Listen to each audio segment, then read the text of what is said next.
Friends, आज हम UP police constable के प्रीवियस ईयर के क्वेश्चंस करेंगे। तो हमारा पहला क्वेश्चन है, यहाँ पे 20% और 10% की दो लगातार छूट दी गई हैं, तो उसके बराबर एक इक्विवेलेंट हमें एक समतुल्य छूट बतानी है। तो उस छूट को बताने के लिए, उस डिस्काउंट को बताने के लिए तो हम इस फॉर्मूले को लगाएंगे, इस फॉर्मूले को अप्लाई करेंगे। तो a + b - ab/100। a यहाँ क्या है, ये 20% है, और b यहाँ ये 10% है, तो कुल मिला के 30 हो गया। 30 और ए बी 20 और 10 की गुना करेंगे 200 हो जाएगा। 200 को 100 से डिवाइड करेंगे तो कुल मिला के 30 में से जो 2 जाएगा तो ये 28% हमारा ये आंसर आ जाएगा। ये जो है वो इक्विवेलेंट बट्टा है, तो ये ऑप्शन नंबर बी हमारा आंसर होगा। अब हम नेक्स्ट क्वेश्चन देखते हैं। हमारा नेक्स्ट क्वेश्चन है कि 256 के वर्गमूल और 56 के वर्गमूल का हमें गुणनफल करना है, और जब ये गुणनफल आ जाए तो फिर हमें इसका अंडर रूट ले देना है, मतलब फिर से वर्गमूल निकाल देना है। तो 256 का वर्गमूल यानी कि अंडर रूट, तो 16 आ जाएगा। उसके बाद 16 का वर्गमूल अंडर रूट, तो ये 4 आ जाएगा। इनका गुणनफल करना है, तो 16 चौका 64। उसके बाद कह रहा है कि जो भी रिजल्ट आए, जो भी उस रिजल्ट आए उसका आप अंडर रूट कर दो, मतलब वर्गमूल ले दो। तो यहाँ से ये 8 आ जाएगा, तो ऑप्शन नंबर सी हमारा आंसर हो जाएगा। अब हम नेक्स्ट क्वेश्चन देखते हैं। हमारा नेक्स्ट क्वेश्चन है कि एक 5 अंकों की संख्या है ये 247x8, ये 44 से विभाजित हो जाती है, तो कौन सा अंक x को प्रतिस्थापित कर सकता है। तो यहाँ पे हम संख्या लिख लेते हैं 247x8, ये संख्या 44 से विभाजित हो रही है। अगर ये 44 से विभाजित हो रही है तो जो भी इसके फैक्टर होंगे, जो भी इस 44 के गुणनखंड होंगे, ये उससे भी डेफिनेटली कटेगी, उससे भी ये विभाजित हो जाएगी। तो 44 के गुणनखंड यहाँ पे 11 और 4, तो 11 44 को काट देगा तो 44, 11 एक इसका गुणनखंड हुआ, और 4 44 को काट देगा तो 4 भी एक इसका गुणनखंड हुआ। अब हम क्या करेंगे, इस संख्या को ये देखते हैं कि ये यहाँ पे 4 से डिवाइड का रूल लगाएंगे। हम पहले क्या करते हैं यहाँ पे कि देखते हैं ये संख्या 4 से डिवाइड कैसे होगी। तो 4 से डिवाइड, ये अगर इस संख्या के लास्ट के 2 अंक, लास्ट के 2 डिजिट 4 से डिवाइड हो जाती है, तो ये संख्या 4 से डिवाइड हो जाएगी। तो हम लास्ट के 2 डिजिट ऑप्शन में से उठा के रखते हैं। एक x की जगह 1 भरेंगे तो ये 18 हो जाएगा, तो ये कटेगा नहीं, तो ये वाला ऑप्शन हमारा खत्म हो जाएगा, ये वाला नहीं होगा। उसके बाद हम 3 भरेंगे, ये 38 हो जाएगा, तो ये 4 से लास्ट के 2 डिजिट 4 से नहीं कटेंगी, तो ये भी कट जाएगा। फिर हम 2 भरेंगे तो ये 28 हो जाएगा, और ये 4 से कट जाएगा।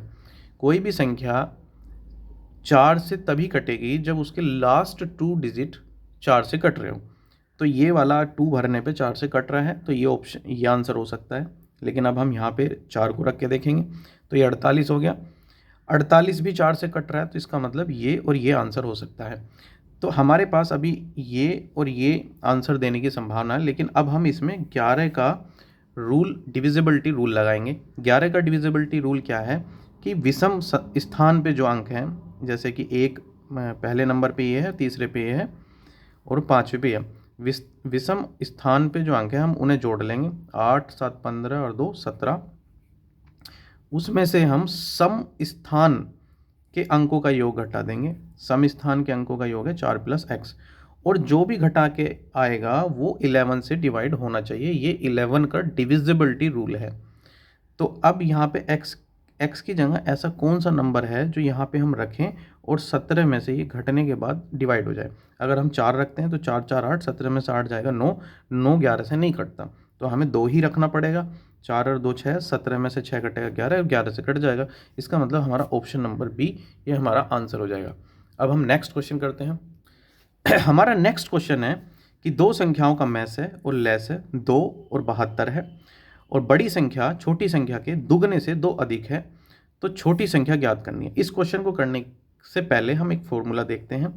फॉर्मूला है मैस है गुना लेस है बराबर में पहली संख्या मल्टीप्लाई में दूसरी संख्या। मतलब मैस है और लेस है की अब जब हम मल्टीप्लाई कर देंगे तो वो बराबर हो जाएगा पहली संख्या और दूसरी संख्या के गुणनफल के। ये फॉर्मूला है, हम इस क्वेश्चन में इसी फॉर्मूले का अप्लाई करेंगे और उससे आंसर निकाल लेंगे। तो सबसे पहले हम देखते हैं मैस है कितना है 2, ले से कितना है 72। यहाँ पे पहली संख्या और दूसरी संख्या हमें नहीं पता।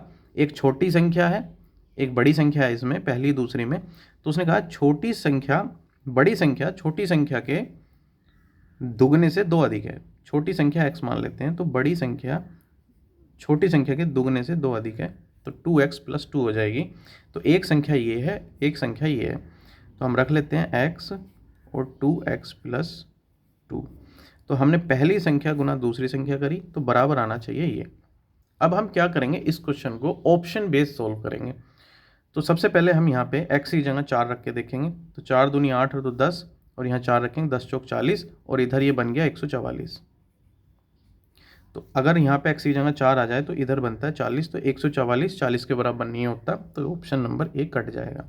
ऑप्शन नंबर बी यानी कि 6 रख के देखते हैं। 6 दूनी 12 तो 14, और यहाँ पे 6 आएगा, 14 छिंग 84, 144 84 के बराबर नहीं है, तो ये भी कट जाएगा। अब हम 8 रख के देखते हैं।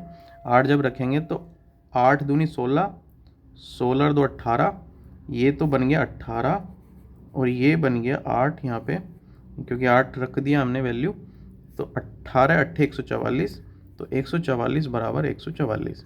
तो ऐसा एक ही ऑप्शन है जिसने इस इक्वेशन को सेटिस्फाई करा, जहाँ पे x की वैल्यू अगर हम पुट कर दें तो ये इक्वेशन सेटिस्फाई हो रही है।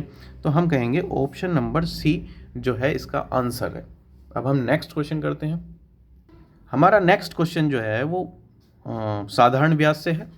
तो साधारण इसमें क्या पूछा है कि ब्याज की दर ज्ञात करनी है, जिसमें 1000 रुपये का मूलधन 1000 रुपये के मूलधन पर 5 वर्ष की अवधि में साधारण ब्याज 440 प्राप्त होता है।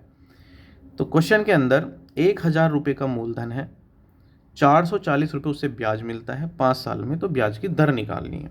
तो ऐसा क्वेश्चन सोल्व करने के लिए हमारे पास एक फॉर्मूला है, मूलधन गुना दर गुना समय और बटे में 100 बराबर में आ जाएगा ब्याज। तो सिंपल ये डायरेक्ट फॉर्मूला बेस्ड क्वेश्चन था कि ब्याज कितना है 440, तो हम ब्याज की जगह ब्याज भरेंगे 440। मूलधन कितना है 1000, दर हमें निकालनी है जो पता नहीं है, आर हमने आर से डिनोट कर दिया इसको, और समय यहाँ पे 5 साल है, तो 5 साल समय रखा अपॉन में 100। अब हम इसको सोल्व करेंगे, 2 जीरो से 2 जीरो काट देंगे, और 1 जीरो से 1 जीरो ये कट जाएगी। तो आर की वैल्यू निकाल लेंगे 44/5, 5 ही 8 40, 4 बचेंगे, 0 लगा के 5 8 40।